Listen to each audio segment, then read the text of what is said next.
खुद ये रास्ता खुद पानी ने बनाया, किसी ने तोड़ा नहीं है, किसी ने कुछ नहीं किया यहाँ पे। यही हाल है इनका।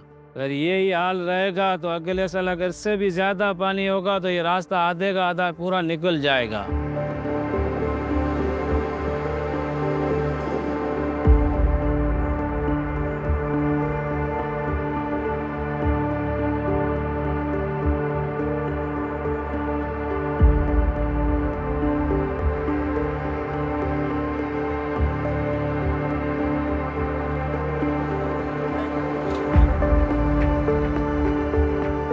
और उस वक्त हम लोग एनवायरमेंटल ट्राइब्यूनल इसलिए गए थे कि एनवायरमेंटल इम्पैक्ट असेसमेंट जो इसकी हुई थी वो इसके कंस्ट्रक्शन के 1 साल के बाद शुरू हुई थी।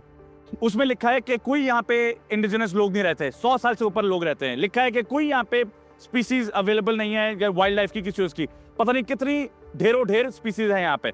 यहाँ पे लिखा है कोई दरख्त नहीं काटे जाएंगे, कोई घर नहीं गिरेंगे, कोई मकामी दरबदर नहीं होगा, कोई नुकसान नहीं होगा। अब आप देख सकते हैं कि अब जो ये जो तबाही हुई है ये किस बिना पे हुई है। क्या एनवायरमेंटल इम्पैक्ट एनवायरमेंटल इम्पैक्ट नहीं है ये?